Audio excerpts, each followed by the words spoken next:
오늘 함께 은혜 나누실 말씀은 마가복음 1장 35절부터 45절까지 말씀입니다. 새벽 아직도 밝기 전에 예수께서 일어나 나가 한적한 곳으로 가사 거기서 기도하시더니 시몬과 및 그와 함께 있는 자들이 예수의 뒤를 따라가 만나서 이르되 모든 사람이 주를 찾나이다. 이르시되 우리가 다른 가까운 마을들로 가자. 거기서도 전도하리니 내가 이를 위하여 왔노라 하시고 이에 온 갈릴리에 다니시며 그들의 여러 회당에서 전도하시고 또 귀신들을 내쫓으시더라.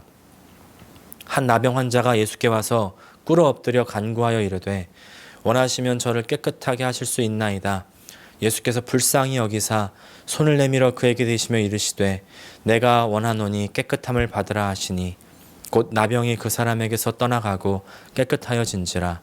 곧 보내시며 엄히 경고하사 이르시되 삼가 아무에게도 아무 말도 하지 말고 내 몸을 제사장에게 보이고 내가 깨끗하게 되었으니 모세가 명한 것을 드려 그들에게 입증하라 하셨더라.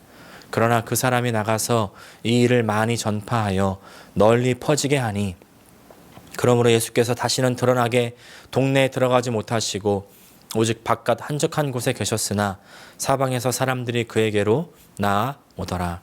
아멘. 오늘 마가복음 1장 35절부터 45절까지 말씀을 중심으로 아드 폰테스라는 제목으로 함께 은혜를 나누기 원합니다. 이 아드 폰테스라는 말 아십니까? 이 말은 라틴어로 원전으로 혹은 근원으로 돌아가라, 이런 뜻입니다. 이 말은 사실 인문학의 핵심 키워드입니다.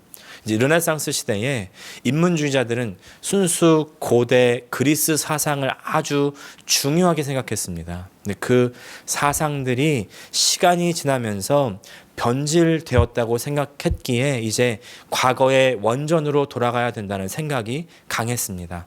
지금의 사람들이 해석해 놓은 그런 것 말고 이제 지금의 것들은 너무나 변질되었기 때문에 예전에 이 소크라테스나 플라톤 그리고 아리스토텔레스 같은 사람들이 직접 썼던 그 원전, 원래의 책들, 원래의 편지들로 돌아가서 거기서부터 다시 시작해야 지금의 잘못된 사상들이 회복될 수 있다는 그런 생각이었던 것입니다. 그런데 그런 움직임이요, 다만 이 인문주의자들에게만 그친 것이 아니라 우리 기독교 안에서도 일어났습니다. 우리가 잘 아시는 종교개혁자 이 마틴 루터도 아드 폰테스라는 말을 사용하면서 근원으로 돌아가자 이렇게 외친 겁니다.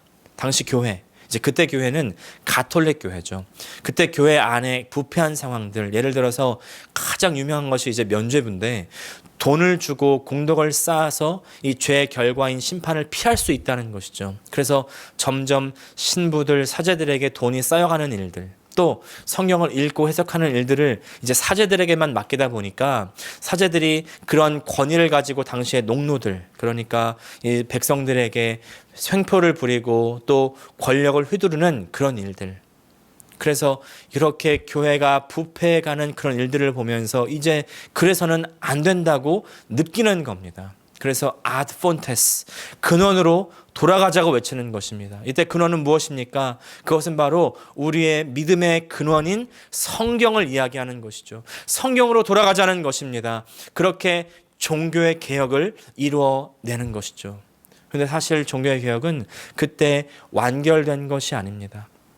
그때부터 교회는 계속 개혁되어 왔고요. 또 계속 개혁되어야 합니다. 왜냐하면 우리는 계속해서 타락해 가기 때문입니다. 지금 교회 현실을 보십시오. 신문지상에 오르락내리락 하는 모습을 보십시오. 목사들은요, 잘못된 권위로 위에 올라 앉아 있습니다. 기득권을 누리고 있죠. 교회들은 너무 부자가 되었습니다. 교인들은 너무 이기적이 되었습니다. 오죽하면 기독교인들하고는 상종하지 말라고 하는 사람들까지도 있을 정도입니다. 왜 이런 일이 일어났습니까? 자신들이 여태까지 이뤄낸 그 부흥이 자신의 것인 줄 알기 때문입니다. 자신이 누리고 있는 것이 지금 자신이 만들어낸 것인 줄로 착각하고 있기 때문입니다. 아니에요. 하나님의 손길입니다. 하나님께서 주신 복이고 하나님의 은혜죠. 우리가 그것을 안다면 우리는 그 앞에서 교만할 수 없습니다. 안타까운 현재 교계의 소식을 들으면서 우리 교회는 안 그런데, 일부 교회만 문제야 라고만 생각하면요, 그렇게 남의 일로 치부해버리면 우리는 점점 쇠퇴해 갈 수밖에 없을 것입니다. 여기서 우리 다시 돌이켜야 돼요. 매일 돌이키고 항상 돌이켜야 됩니다. 오늘 말씀은요, 그런 맥락에서 너무너무 중요합니다. 오늘 말씀은 예수님께서 사역하시는 장면입니다. 오늘 말씀은 굉장히 특이한데 새벽부터 우리에게 예수님의 삶을 조명해 줍니다. 예수님 사역 보면 이제 지난주와 마찬가지로 계속해서 전도하고 가르치시고 귀신을 쫓아내고 병을 치유해 주시는 사역입니다. 지난주에는 예수님께서 어떤 사역을 했느냐에 집중했다면 이제 그와는 다른 방향에서 이번 주에는 예수님께서 어떤 태도와 마음으로 사역에 집중했는지를 보면서 함께 은혜를 나누기 원합니다. 그 마음은요, 바로 하나님께 돌이키는 마음이었다는 겁니다. 하나님께 돌이키는 마음. 오늘 우리가 35절부터 읽었는데 지난주에 예수님께서 21절부터 하셨던 사역 기억나십니까? 회당에서 가르치셨고 귀신을 쫓아내고 병든 자를 고치셨습니다. 회당에서 예수님께서 가르칠 때 사람들이 권위 있는 세교훈이다 이러면서 깜짝 놀랐죠. 그러면서 사람들이 몰려들었습니다. 얼마나 능력 있고 권세 있었든지 귀신도 떠나가고 병도 떠나갑니다. 사람들이 활력을 얻고 은혜를 입고 살아나기 시작하죠. 사람들이 몰려 들어옵니다. 인기가 많아집니다. 영향력이 강해집니다. 많은 사람들이 모였는데 이 사람들 중에는 먼저 그 예수님의 가르침을 들은 사람, 또 병고침 받은 사람, 귀신에서 자유케 된 사람들이 있었겠죠. 먼저 예수님의 그 은혜를 경험하고 체험한 사람들, 이런 사람들이 예수님께 나와서 뭐 했을까요? 아마 지각이 있고 양심 있는 사람이라면 은혜를 입은 그 감사함을 표현했을 것입니다. 예수님 앞에 예물 드리면서 감사의 마음 표현하지 않았을까요? 또 예수님께 은혜를 입지 않은 사람이라 할지라도 자기가 입을 그 은혜를 이제 기다리면서 호기심을 가지고 예수님을 지켜보고 있지 않았을까요? 줄을 서고 있지 않았을까요? 이럴 때 예수님께서 뭘 하셨어야 됐을까요? 우리나라 말에 물 들어올 때 노 져야 된다는 말이 있죠. 더 열심히 가서 전도하고 가르치고 귀신 쫓고 병 고쳐야 되잖아요. 더 많은 사람들을 모아야 되지 않겠습니까? 아마 제자들에게 제가 만약 예수님이었다면 아침부터 이렇게 말했을 것 같아요. 자, 내 가르침이 좀 먹히는 것 같지 않아? 내 더 많은 사람들에게 전해야 되니까 가가호호 다니면서 더 많은 사람들을 모아와라. 제자들에게 더 열심히 사역하도록 그렇게 격려했을 것 같아요. 그게 더 효율적인 것 아니겠습니까? 물론 예수님께서 계속해서 사역하시죠. 하시긴 하시는데 그런데 35절은 조금 뚱딴지 같은 말씀입니다. 35절 읽을 때 우리가 세 번역으로 읽겠습니다. 아주 이른 새벽에 예수께서 일어나서 외딴 곳으로 나가셔서 거기에서 기도하고 계셨다. 예수님은 갑자기 사역에서 조금 벗어나서 이른 아침부터 보통 사람이라면 잘 하지 않을 그런 행보를 펼치시는 겁니다. 일단 혼자 나가십니다. 그리고 외딴 곳, 한적한 곳으로 나가시는 거예요. 떠나는 겁니다. 나가는 거예요. 왜? 하나님께 나아가기 위해서, 하나님께 돌이키기 위해서. 여기서 우리가 하나님께 돌이키는 그 마음의 첫 번째 조건을 알 수가 있는데 그것은 바로 사람의 자리, 인기의 자리를 떠나는 것입니다. 하나님께 돌이키기 위해서는요, 먼저 인기의 자리를 떠나야 됩니다. 예수님께서는 사람들이 많은 그 자리를 떠나시는 거예요. 얼마나 떠나셨는지 제자들이 36절 보니까 찾아 나서야 될 정도로 떠나셨습니다. 36절 말씀 또 세 번역으로 읽어보겠습니다. 그때에 시몬과 그의 일행이 예수를 찾아 나섰다. 한 대형 교회 목회자가 목회에서 은퇴한 이후에 이렇게 고백하는 것을 들은 적이 있습니다. 수만 명이나 되는 성도들이 지켜보는 그 강단 위로 올라갈 때 내 마음도 함께 올라가는 것 같았다는 것입니다. 내가 저 강단 밑에 성도들과는 다른 존재가 되어가는 것 같았다는 것입니다. 우리가 신앙생활을 하면서 존경했던 유명 목회자, 대형 설교자들이 시간이 지나면서 변절되어가는 모습들을 많이 보게 됩니다. 사람들이 많아지면 사람의 마음은 본성적으로 교만해지는 것 같습니다. 올라가는 것 같아요. 제가 최근에 한 뉴스를 보았습니다. 한 한국의 젊은 차세대 유명 목회자, 이름을 대면 조금만 검색하면 금방 나오는, 많은 인기를 얻고 있는, 막 책도 쓰고 유명해지고 있는 그런 목회자에 대한 뉴스였습니다. 어떤 여자 부교역자와 한 차에 오래도록 있다가 나왔다는 겁니다.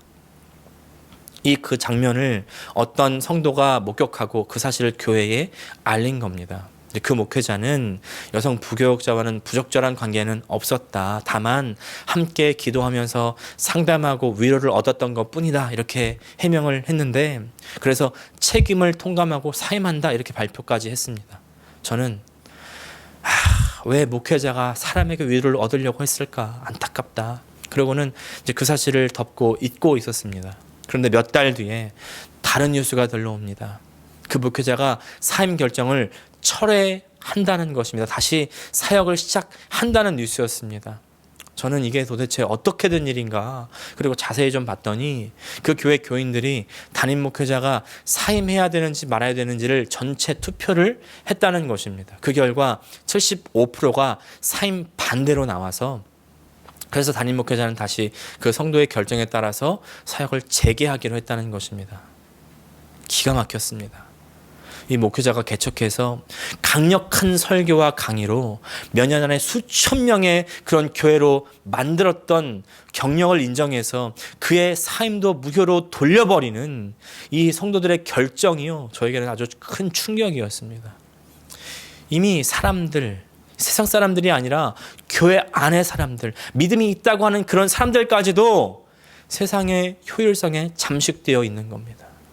교회를 부흥시키게만 할 수 있다면, 목회자에게 조금 흠결이 있다 할지라도 괜찮다는 마인드가 있습니다. 사랑으로 덮으면 되지. 교회에 헌금이 많이 들어오게 할 수만 있다면 목회자가 조금 잘못해도 용서하고 덮어줄 수 있다는 마인드가 있습니다. 은혜로 덮으면 되지. 세상에서는 수익만 낼 수 있다면 세상활이 문제가 있는 CEO라 할지라도 큰 문제 삼지 않을 수 있죠. 그러나 교회는 다릅니다. 교회는 이윤을 창출하는 곳이 아니에요. 수익이 일어나야 되고 효율성이 있는 곳이 아닙니다. 사람이 많이 들어가는 것이 다가 아니라는 것입니다. 교회는 거룩이에요. 거룩해야 부흥도 의미가 있는 것입니다. 거룩은 뭔가 정말 있어 보이는 기단한 검은 옷을 입고 무게를 잡는 것이 아닙니다. 거룩은 분리해요. 사람의 것들을 분리하는 것입니다. 죄와 세상의 것들을 분리하는 것입니다. 그리고 하나님과 함께하는 것입니다. 죄는요, 정욕이 함께하는 것이잖아요. 죄는 이기심이 함께하는 것이잖아요. 거룩은 정욕을 분리시키는 것입니다. 이기심을 분리시키는 것이에요. 그 분리는 그냥 이루어지지 않습니다. 예수님께서는 우리의 정욕과 이기심, 다시 말해서 죄를 우리로부터 분리시키기 위해서 십자가를 지셔야만 됐습니다. 자기 목숨을 다 드려야만 했습니다. 희생이었습니다. 희생이 있어야 분리가 있는 것입니다. 희생이 있어야 거룩함이 있는 것이에요. 교회 안에 치가 있어야 됩니다. 사랑과 은혜, 좋죠. 그러나 그 가운데 죄를 발견하고 죄를 무섭게 다스리는 하나님의 그 거룩한 심판이 없다면 사랑과 은혜는 다 무효가 되는 것입니다. 의미가 없어지는 거예요. 사람의 인기를 뒤로 하고 떠나는 것도 마찬가지예요. 사람의 인기를 떠나는 것, 사람의 효율을 버리는 것은요, 예수님의 십자가와는 비교도 안 되는 작은 희생일 수 있죠. 그러나 이 일은 너무나도 중요합니다. 왜냐하면 십자가의 첫걸음이 되기 때문입니다. 그래서 간혹 이제 목사에게 은혜 받았다고, 감사하다고 작은 선물을 통해서 감사의 마음을 이렇게 표현하시는 그런 경우들이 있습니다. 근데 그런 선물이 참 고맙지만 한편으로는 참 무섭습니다. 왜냐하면 가랑비에 옷 젖는다는 말이 있듯이 지금은 하나지만 그런 것들이 모여서 나중에는 그런 선물을 기대하는 그런 목사가 내가 되지는 않을까, 그런 걱정이 되기 때문입니다. 그래서 제가 선물을 거절할 때가 있죠. 이제 그러면 또 성도들 중에 마음이 어려워지시는 경우도 보게 되죠. 그럴 때 저의 이 마음을 좀 헤아려 주시기를 바랍니다.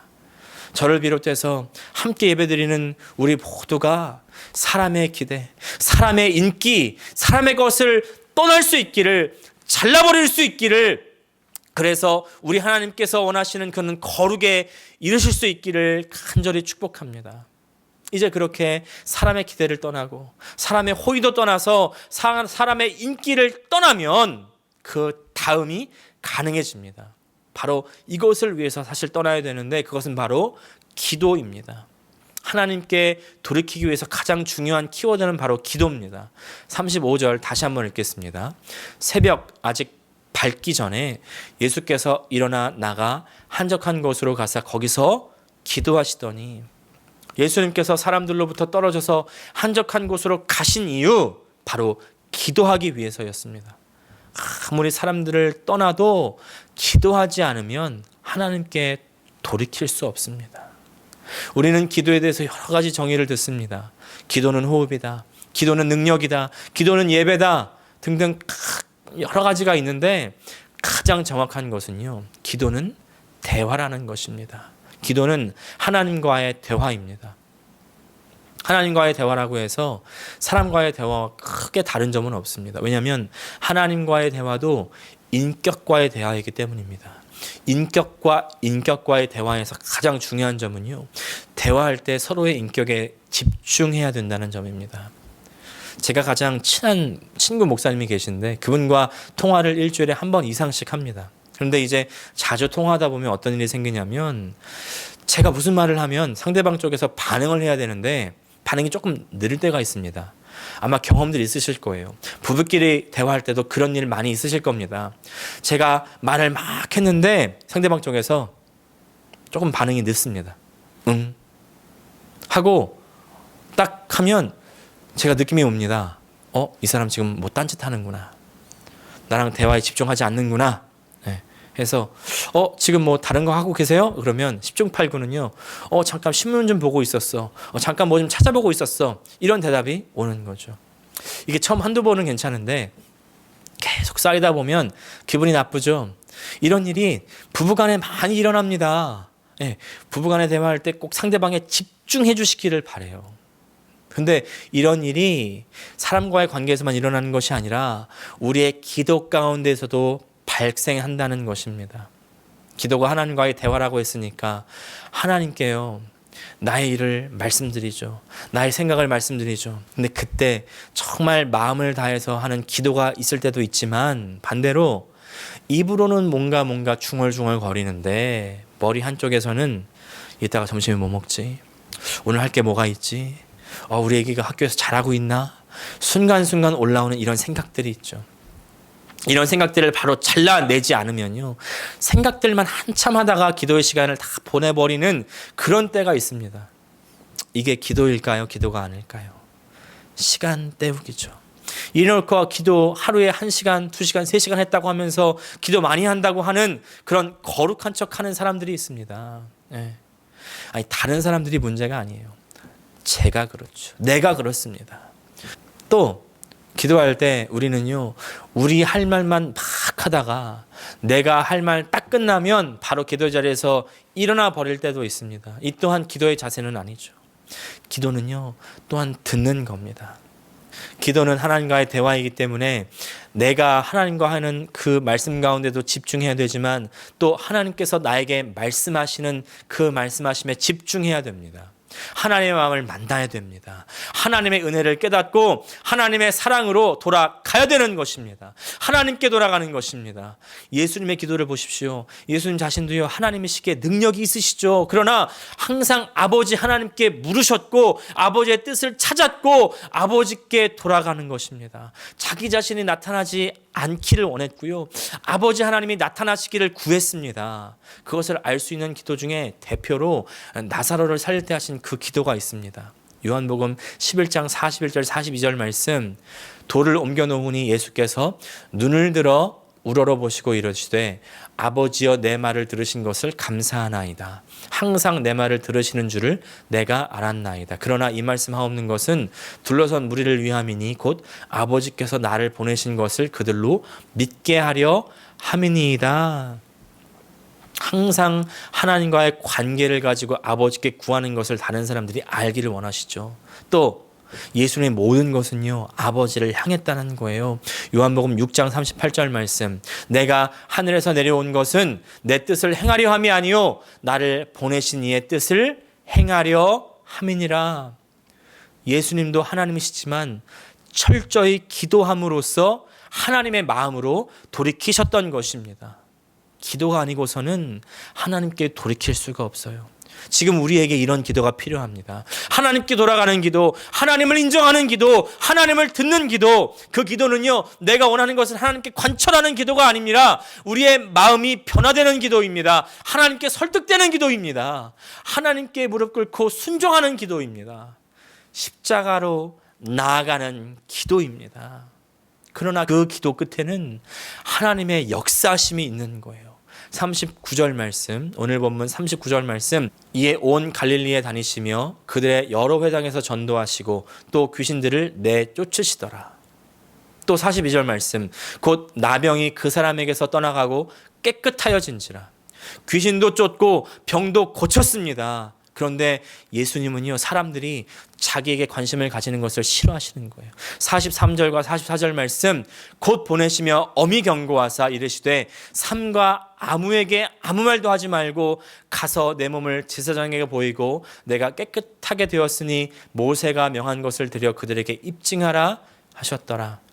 예수님께서는 아무에게 아무 말도 하지 말고 예수라는 사람에게 관심을 갖지 말고 모세가 명한 것을 드려 그들에게 입증하라.